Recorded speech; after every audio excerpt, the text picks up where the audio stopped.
Welcome back to the Highly Evolved Male Summit. I hope that you've been really enjoying it so far. So today is going to be a little bit different because I have my beloved twin flame, Ariella Indigo. So today is going to be a little bit different to the others. It's going to be more like a casual chat, more than an interview.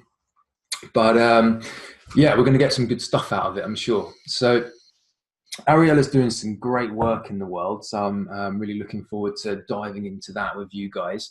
But you know, part of being a highly evolved male is having healthy relationships, and I'm not going to say that we are a perfect relationship by any means. We're, you know, still transmuting illusions and all sorts ourselves, but you know, I think we've got a pretty good relationship, and I think we're certainly a good example of a non-conventional relationship.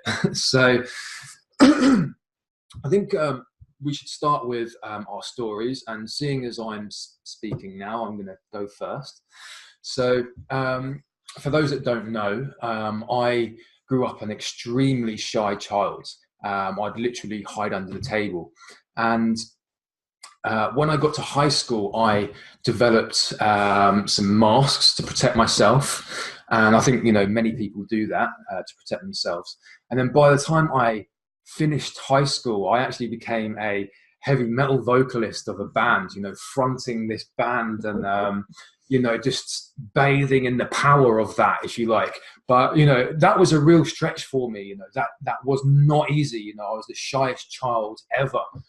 You know, and you know, even doing this interview series is a massive stretch for someone like me. You know, it's not my skill set. It's a big fear of mine to be interviewing people. You know, it's something that I'm really pushing through. But anyway, back to what I was saying about being a heavy metal vocalist. You know, it was great. It was, you know, giving me all this power. But what I quickly realized is that actually it's fake power. You know, that power, that kind of attitude doesn't really serve you in real life if that's 100% of what you are, if that's your identity, and you haven't really got anything else. And you know, although it was really for me a great sense of belonging, I was actually quite dislocated from the rest of society, and I was quite disempowered. And I ended up drinking a lot and doing a lot of drugs. Don't get me wrong, I had a great time, right? But you know, these things can only last so long. And what happened to me from there was when I had my, what you'd call at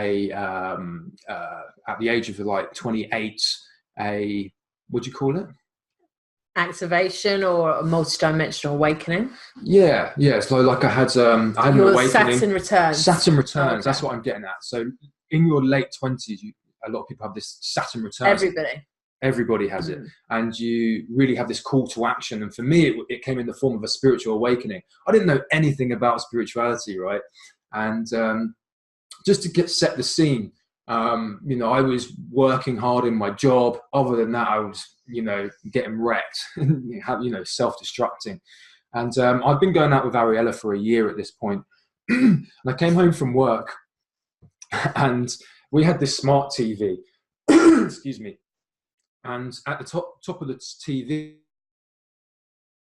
bar, and I just looked at the TV randomly, and 1111 appeared in the search bar. I was like, okay, this is really strange. What's that about? I thought nothing of it after that. The next day, exactly the same thing happened again. And this time I said, Ariella, come through here. What's this about? I was sat next to you. Okay. I was sat next to you. But yeah, because I saw it as well. And I'd been ignoring it. And I shouted at the TV. I said, do it again. And 1111 appeared again. And the remote was just sat there flat. You know, nothing was touching it. So for me, I just thought this was really, really strange. Now, at this point, Ariella had known about spirituality. I didn't know about it. And she offered to do an angel card reading. And the first card that I pulled said, you will see repeated number sequences such as 1111, which is when my crown chakra, which is an energy center you have energy centers all down your body, and your crown chakra is the top one, and it burst open. And I just felt all this energy flowing through me. I was like, oh my God, what is this? And yeah, basically, long story short, that was the start of my spiritual awakening. From that point, we went away traveling pretty much straight after that for a few months in Central America. And literally within the first week, my ego identity, which I built myself on, fell away. And I went back to being like a 12-year-old boy overnight. And, you know, this was difficult because in a world when you're, as a man, you're supposed to be seen as this like rock solid, like, you know, dominator almost, someone that wins. This was hard for me because, you know, it really brought up my feminine side and what I'd been suppressing that my whole life. I did not accept that in myself. And now it was on show. Anyway, from that point, I've gone through a process of rebuilding myself on firm foundations, and you know, it's not always been easy, but luckily for me, I've had the amazing support of my amazing twin flame Ariella, and you know, we have really gone on a amazing spiritual journey together and really held space for each other to grow. Because previous to that, you know, we were very different people, and yeah, it's been interesting. Yeah. Enough about me for this moment. What I really want the viewers to understand. Say who you are now, though. I think Okay. that's important as well, because you know you've gone through that transformation. Okay, yeah, good point. And you've accessed new layers and levels of yourself. Yeah, so something that's quite interesting is I never would have thought this, but I'm actually a healer, and I heal people. It's mad. I heal people. I help people go through transformations. I help people. I'm a support, you know, and a healer, and it's something that I never saw in myself before. I would have thought, like, what, are you mad, you know? And people did think we were mad, you know, and they still do. And you know, ceremonies. I do ceremonies now. So yeah, it's good. So I'm a healer, and you are a initiator. Yeah, but we get to. I'm also a healer, and we do swap roles. We style flex. Yeah, you know, we get to style flex. It's fluid. Yeah, the energies are fluid between us. Yeah. Mm-hmm. So, excuse me. What I'd like the audience to know is, you know, what is your story? How did you get into doing the type of work that you do as well? Okay. In the world?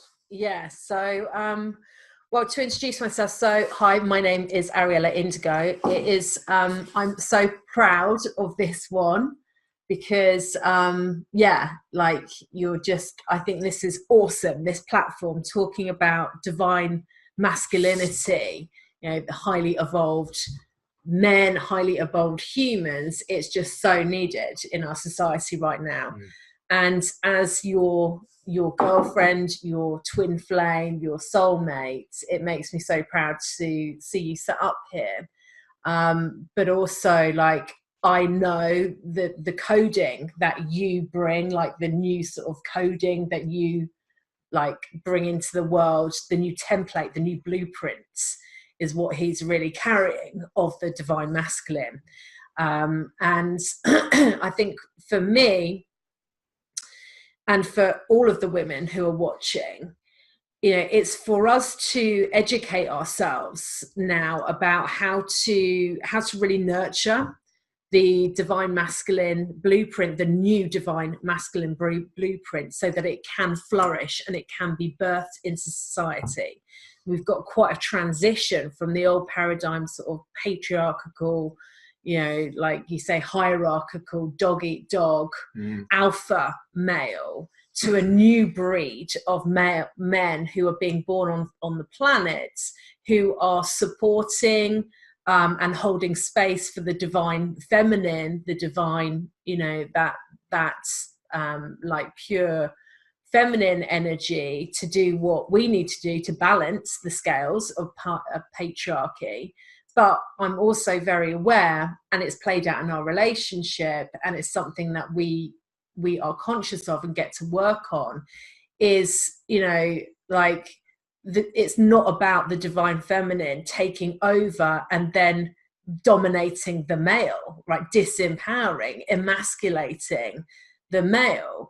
You know, we get to, as the females, we get to have all of these incredible options today. We get to have big purposes, big missions in the world. You know, we get to unlock, you know, vast sums of abundance if we choose to, but not for the sake of like pushing the masculine down. You know, it is that balance of the yin yang, the divine masculine, the divine feminine working together. So like, I'm just a massive fan of what you're creating in the summit. And I think, you know, like the piece that we're both holding in our relationship, and many of our viewers will be the same, in our relationship dynamic, we carry that coding of the new humans. You know, this is about the highly evolved men, but I would say it's the highly evolved humans. You know, we all have the male and female energies within ourselves, and they play out in our relationship. So what I do in the world today, so I'm an ascension guide.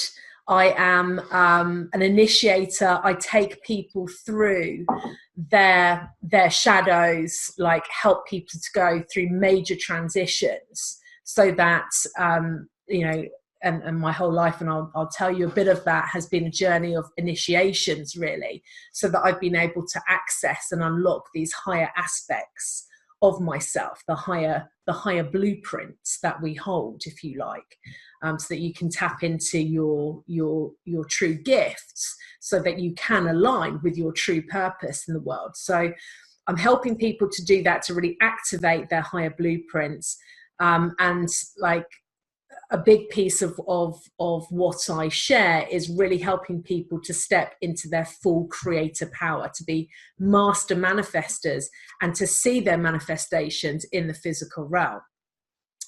So it hasn't always been that way. I was actually in corporate for 16 years until about, I don't know, 4 or 5 years ago now.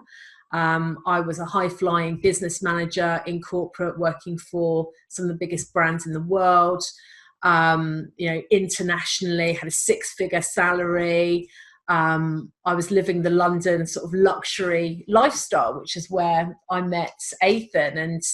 And briefly, my background, I mean, that sounded very successful and that sounds very conventional, but actually that was a mask. You know, Ethan's spoken about his mask. That was the corporate identity, was my mask, because behind the mask, what I'd been experiencing since a very, very young age was that I was, and still am, although I have tools to deal with it today, highly, highly sensitive to energy, highly sensitive. And found it very difficult to cope with being in 3D, with being in sort of the lower dimensions, if you like, and like, you know, grounding.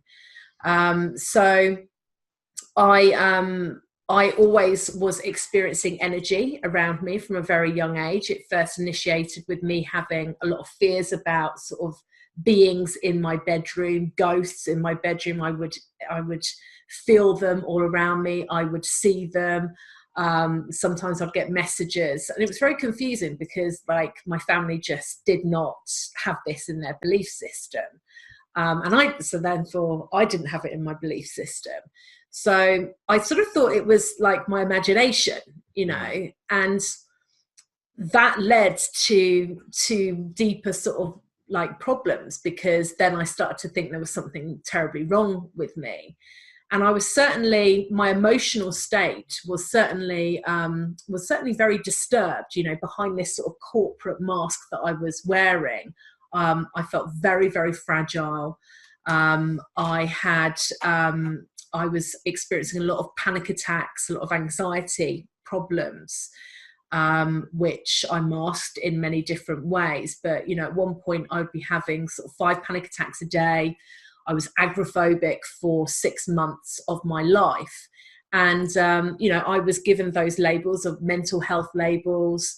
told I had emotional problems, given pharmaceuticals. You know, I had no idea that I was what I've understood now to be an indigo, a starseed, a highly sensitive, empathic human who was actually plugged into multiple dimensions and would be going through the veil frequently.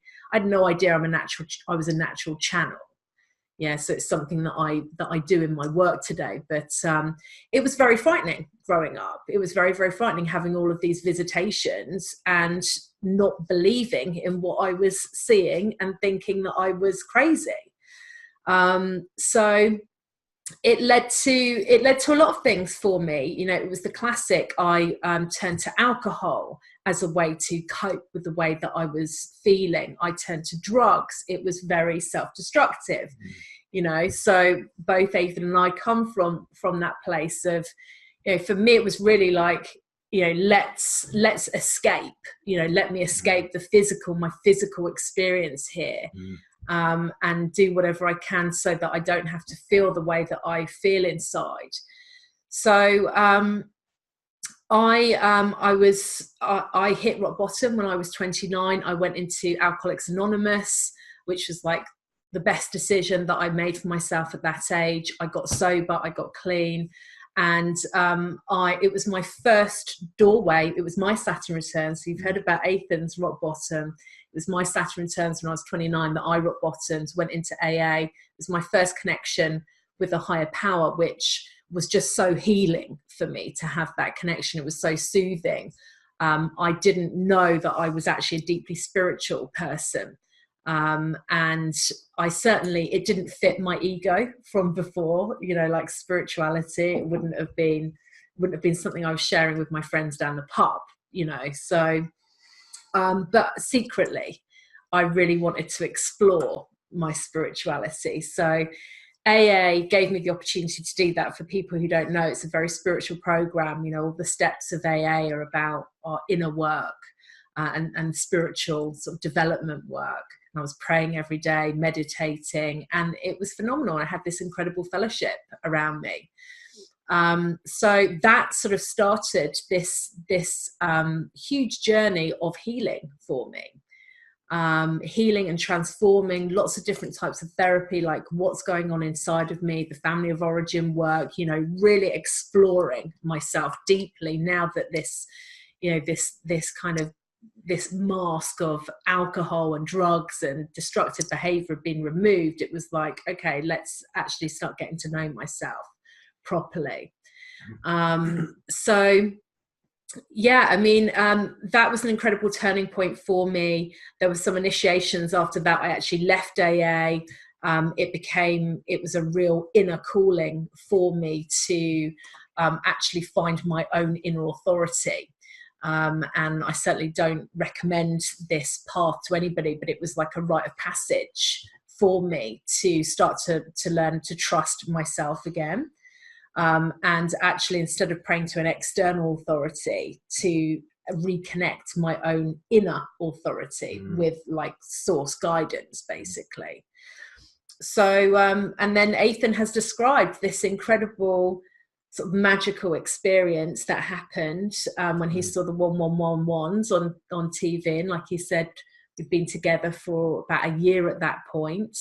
And our relationship, you know, this label of twin flames, it's you know, it's an interesting label. And I'm actually pro like higher frequency labels, because when you've been telling yourself that you're an alcoholic, that you are mentally ill, that you are like, you know, you can't trust yourself for years, like I did, having the label of an indigo has been very liberating for me.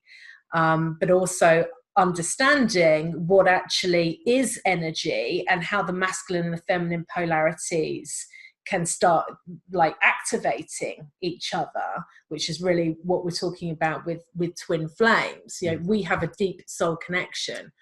Our relationship activated and accelerated our awakening and ascension journey, like so quickly. And you know, very quickly after we started going out together, it unlocked these sort of psychic supernatural phenomenon which started occurring. So Ethan saw the 1111s. I woke up one morning, 2 6-foot tall star beings, light beings, stood in my bedroom, received many messages, lots of downloads, big clairvoyant visions, lots of revelations, one of which was that I was an indigo and that we were twin flames. So that was like, I couldn't deny at that point, you know, I could no longer deny, which I'd been doing previously. You know, I took my power back. I took my power back, and I claimed that my reality was a reality that I was experiencing for the first time. And I have to say, without Ethan, I could never have, that was like another massive rite of passage. I was absolutely terrified, wasn't I? Yeah. I was absolutely terrified of the prospect, the concept that there were beings from other dimensions, even though they'd been visiting me since I was a little girl. I was terribly scared of like being possessed. And even though, and you know, it is part of my story, I've had many attachments, many attachments, and many, like, you know, many indigo, starseeds, empaths, particularly when you've got no idea of energy management and protection, particularly when you're drinking and your defenses are completely down, it is something that you will manifest. It's been part of my initiations to become somebody who is teaching about energy mastery in society today. You know, I help the empaths, the indigos, the starseeds. I've been through that rite of passage, but Ethan helped me to confront my biggest fears. Yeah, I think, thank you for that. I think, you know, we as a couple have really helped each other, and our journeys have completely intermeshed, and we have, you know, completely catalyzed each other. You know, we are pretty much total opposites. We're different polarities in terms of our personality. But I think, you know, morally we're very similar, and that's why we're a match. But yeah, Ariella is so different to me. So in that same way, she's catalyzed me out of, you know, the life that I was living, and has really helped me change my trajectory on course for my in terms of my purpose.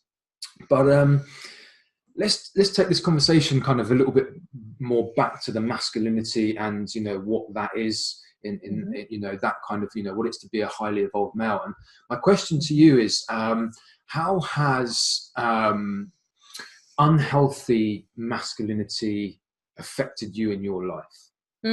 Okay, well, I'll try and make it short.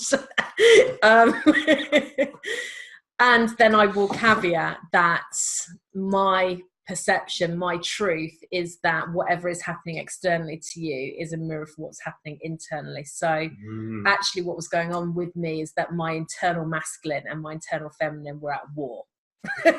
You know, they were really at war with each other, and then that would play out externally. So yes, it was one of the most devastating things that occurred in my life.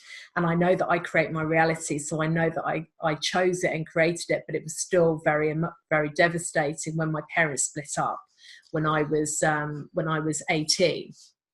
And like I've got, I come from a family which is very male dominated. So my dad is like, you know, huge. He's like a huge personality, larger than life. He's, you know, he's amazing, and we have a very close bond. However, we've been through quite the journey together, and it has been like loggerheads, you know. And it's been a power struggle. There's been a power struggle. He's been this huge sort of male figure, and I felt when I was younger that, and I've got an older brother who's also, you know, very similar, and I felt, you know, pretty suppressed by the male energy in the family. And my mum was, you know, she's absolutely beautiful and, you know, very spiritual lady, but she was pretty passive, you know. And my experience growing up was that women were weak, men were strong, that men had all the fun, they got all of the freedom, they could do what they wanted, and the women just sort of, needed to go along with it, and it was all about the men. That was my perception. And as a very rebellious indigo teenager, that was not sitting well with me. I fought against that, and it was like, okay, well, I need to be louder, I need to be stronger. Like, if I can't beat you in physical strength, I'm going to beat you in mental strength, And I was like great at sports as well at school. And, I'm going to earn just as much money. And, so it drove me, which is not a bad thing, actually, when something drives you. Where it does become negative, and it's what happened to me, is when you are measuring your external results, by how much you love yourself, right? Or how acceptable you are. So I didn't learn to love myself at all. It was looking to the external. What was very difficult for me, and I don't want this to be, it's not a session where I'm blaming my father or my older brother. I've done a lot of work on this, and I've got healing around it. However, it was my experience growing up that I didn't feel valued. Like, I had big issues around the way that I looked, because my dad would be always would be going out. He liked to drink, and he'd be commenting on all these women all the time about, how they looked, and, sexual comments in front of my mum about the waitress, and, this, that, and the other. And, we'd be watching TV, and it was like, a lot of these sort of sexual comments about other women. And he was having a lot of affairs, my dad. He'd had affairs all throughout the marriage. And that was difficult for me, as a girl growing up in quite a sort of sexist household, is how I interpreted it, where women were seen more as really sexual objects, rather than respected and valued for their feminine powers and their beauty. I will say my dad is an absolute lover of beauty. He loves beauty in all forms. So, but it was like, it would go into the kind of sexual energy as well. So I found it brought up a lot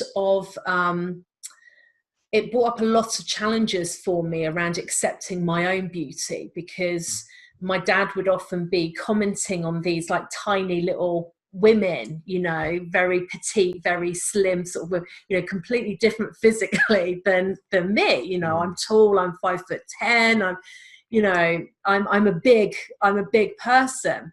And it was difficult for me to accept then the way that I looked, because I was given this model from my dad and my brother, really, as to, that is beauty, and I wasn't that. So then I couldn't find myself beautiful. So there's been a lot of stuff around that it has needed to be healed, and there's been a long journey there. So yeah, and I think it's important that through these experiences that we have growing up, it's important for us to and I know you kind of mentioned this at the beginning, that we understand that we created this, and if we get to be grateful for these experiences, because we get the learning from it, we get that to reflect to us, so that then we can evolve, right? You can't evolve without things being put straight in your face for you to see on display and have reflected at you, so then you can move past them. So yeah, that's interesting. And my experience was very almost the complete opposite, because I was brought up by women. I haven't really had a relationship with my dad. Since I was a very, very little boy, when we used to go to the park, but other than that, we haven't really had that. So from my perspective growing up, I was probably, I now know that I actually have quite a large dose of feminine energy in me. And growing up, I really suppressed that. And, that wasn't authentic. It wasn't empowering. And what I'm trying to say is, now I've understood that. I've got to move past it. But anyway. Well, I think it's interesting. Can I just say, because I think and this is the thing with relationships, because the relationship vehicle itself is very healing, right? And I look at Ethan and I've got a mirror for me in terms of he has certain qualities that I know that I'm here to evolve into. And he looks at me and it's the same. It's that reflection, that he's evolving into. So, when I see Ethan, it's like he's this incredibly strong he's got a lot of inner strength, a lot of inner resilience, true strength actually, but he's also very sensitive, and I look at him and I think, well, I certainly, when I was younger, yes, I was very energetically sensitive, but I was not very sensitive to anybody else. I wasn't. And, Ethan holds that piece, and he holds that piece of sort of unconditional love. He doesn't sort of, I've been out with guys in the past that you have to tick certain boxes, otherwise you're out, right? And otherwise basically they stop loving you. And I know that, again, it's my programming, my patterning that's been creating those stories, but I love it that I broke the mold and those patterns with Ethan, because I can see it's the next level that I'm being called up to, because it's that unconditional love which always starts with yourself, that I'm being asked to embody, and Ethan holds those codes for me. Yeah, I think a lot of guys, if you ask them what they want in a woman, it wouldn't be aligned purpose, love, respect, integrity, trust. It's probably going to be more of a physical thing, I would have thought. In the large, I think, but it depends on who you're asking, right? It really does. People who are coming to this summit will, absolutely, be in their latter. But I know what you're saying. It's more, it's more the shallow stuff, which I think is also normal for people when they're growing up. I think once we embody, once we've transmuted those programs, then we can then attract what we're looking for. So like kind of attracts like, if you like. But anyway, talking about our relationship, we're certainly not perfect, but at the same time we're perfectly imperfect. We are doing a few things right, though, obviously. We've been together for 5 years. In fact, it's our anniversary in 2 days' time. 5-year anniversary. And so let's talk about some of the secrets to our success. And I'm going to start off with one.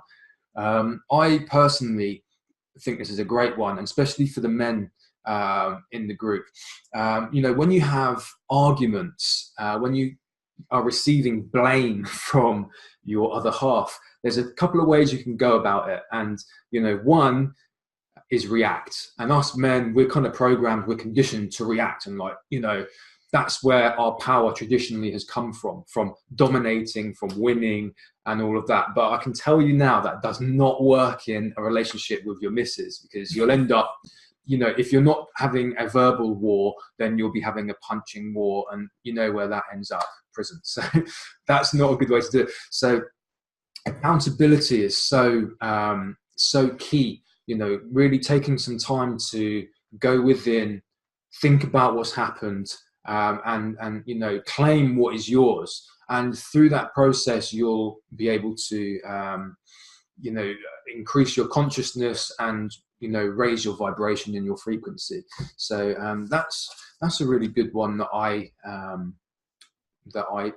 stand by. And another one, obviously, is respect and integrity there, and honor. Those are all kind of things that, as a man, really we should be really embodying to take us to the next level. What do you think? Yeah, so I believe that we've been incredible support systems for each other, and I think we try very hard to see these triggers as opportunities to evolve, basically, and not to keep on in the victim, blaming the other.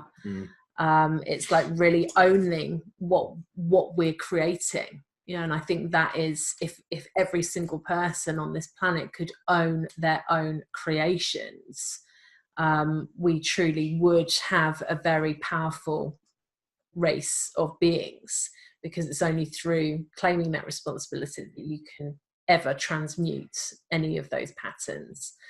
When the triggers come up, and they do, and there's different layers, there's always different layers of that. It is about looking at, well, what is this calling forwards in me? What is he mirroring to me? What's he giving me the opportunity to receive? And what healing is on offer here? If only I would get out of my own way and and truly receive that. I think it has helped that we're both on a spiritual path. And I know that's not everybody's experiences in their relationships. And again, like, we have to own our creations on that. So we're all in the perfect dynamics, whatever that is for us at the given time. We've certainly been an incredible support for each other whilst we've been going through these huge transitions. And I would like to say, we are going through transitions, and big part of that is understanding your purpose. And one thing that I do see with certain couples that is not working is when they focus their purpose on their partner. It's like, my partner is my 100% purpose, they're bigger than anything in my life. And I think in that case, you're going wrong. In most cases, at least in mine, I can speak from my experience. And I believe that we get to have our own purpose, and that is bigger than anything, right? So, it's almost like we get to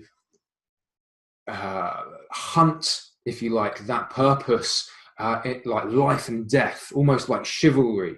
Okay, and that's going to be way more attractive, if you like, than putting all your focus on your partner. That's not sexy, right?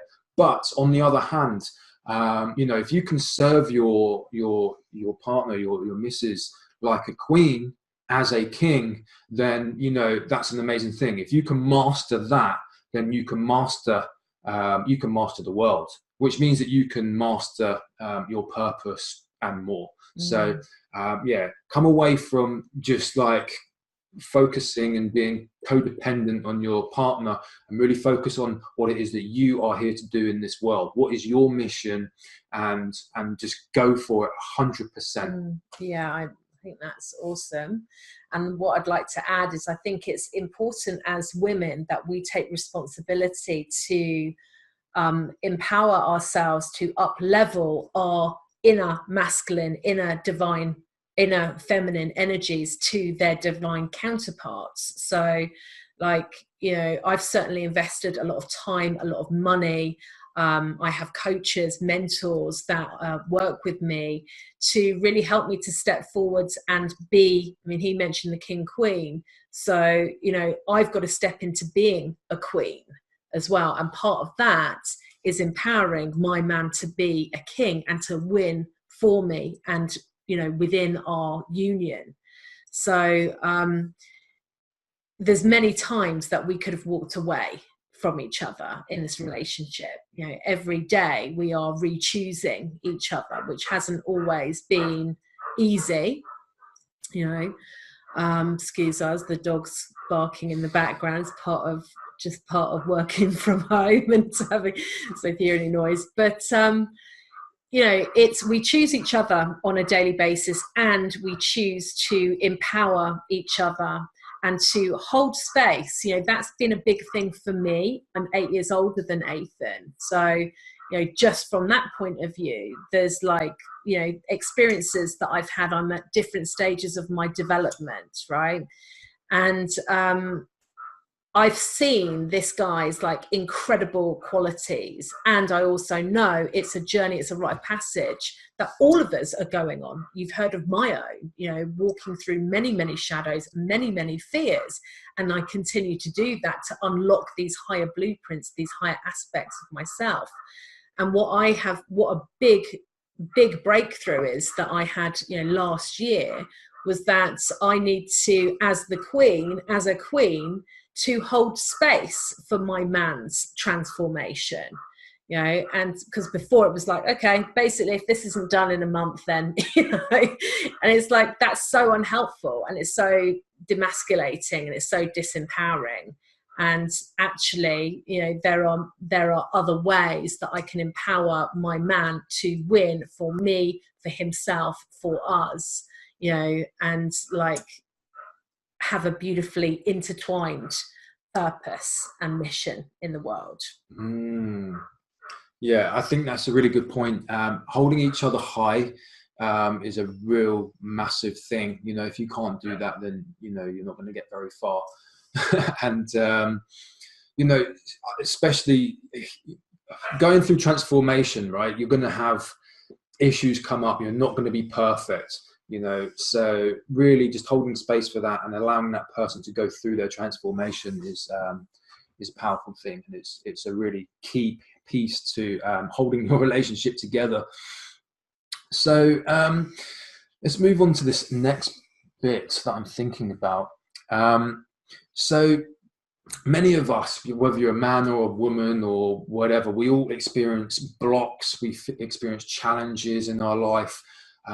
We sabotage our vision and our dreams, and lots of us are working jobs that we don't want to be in. We're in relationships that are unhealthy. We're not pursuing our dreams. And I know that you deal with being a creator.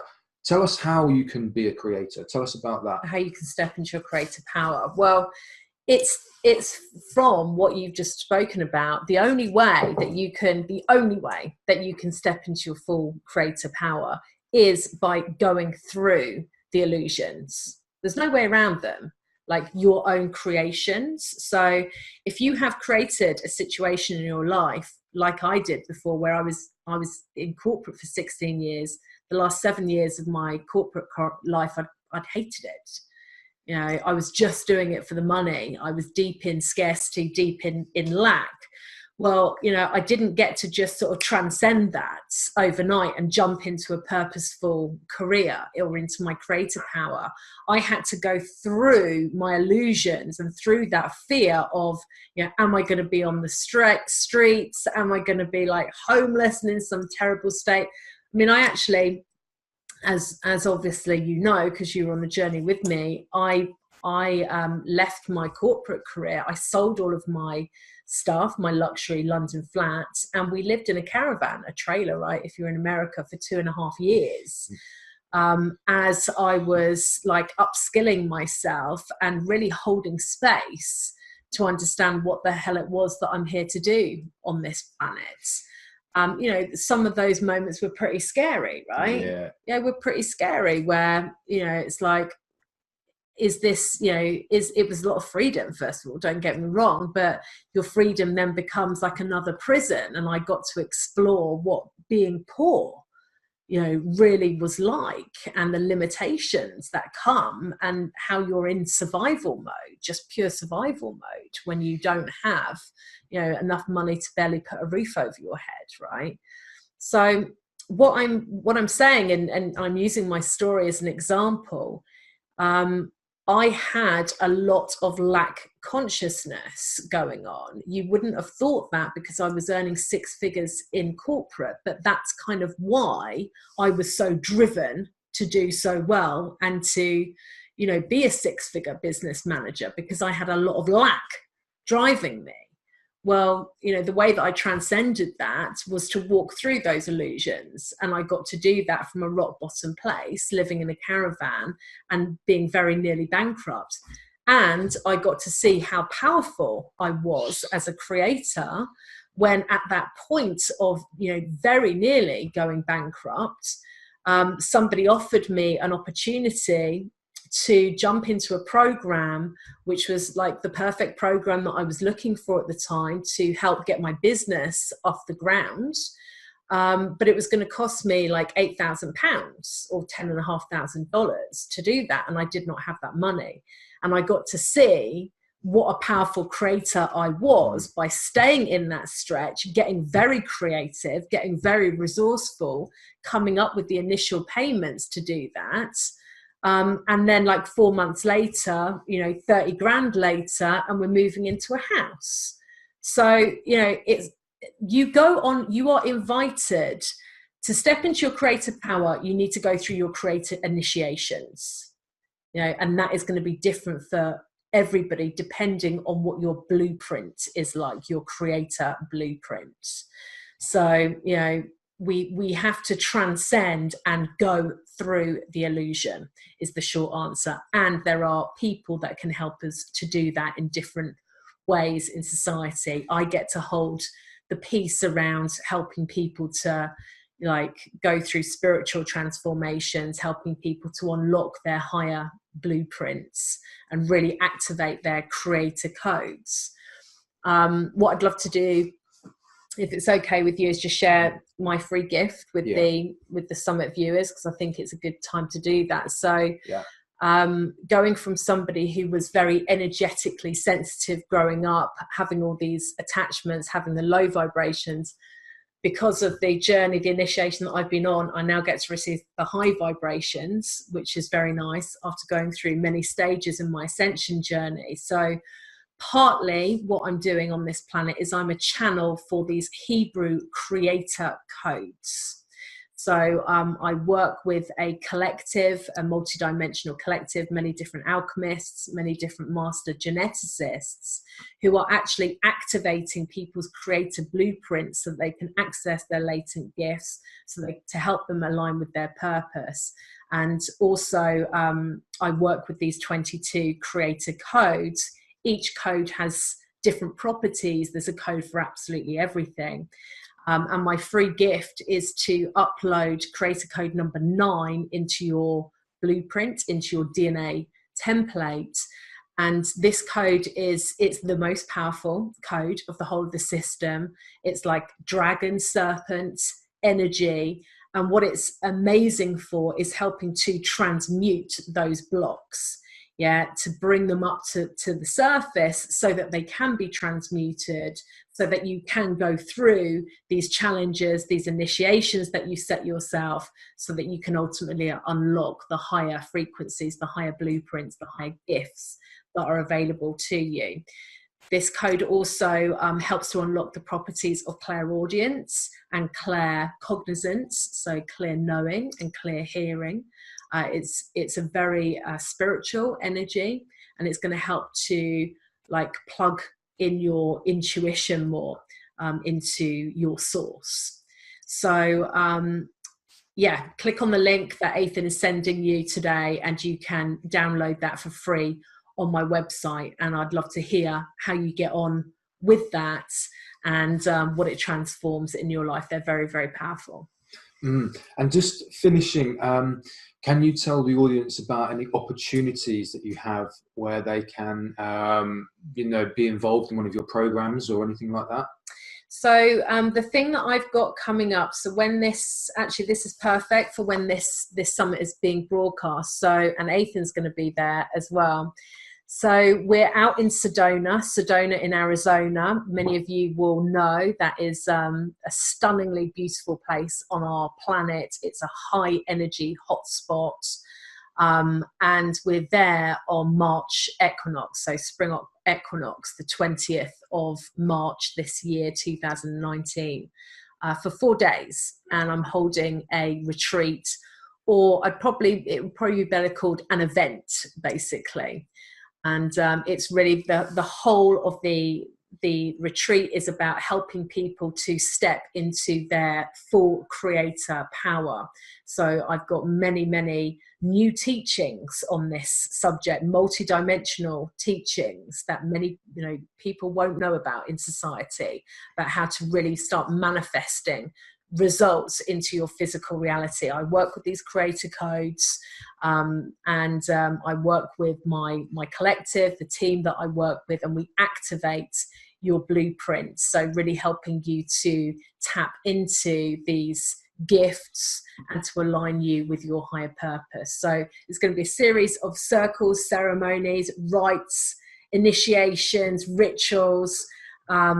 We've got some really amazing things planned and some stuff that I'm still downloading. So that's March the 20th this year in Sedona, and Ethan's going to be there as well. Yeah. And it's going to be super powerful, super magical. So if you're interested in that, then either reach out to Ethan, hit reply to this email and let Ethan know, or you can email me, and my email address is support@ariellaindigo.com, support@ariellaindigo.com. And we'd love to hear from you. Spaces are going quite quickly now, so I think I've got about 7 left as we're broadcasting this interview. So if you are interested, then please act now and reach out to us, and we'd love to connect with you and see if you are one of the 18. There's 18 of you that are going to be going through this transformative 4 days and being activated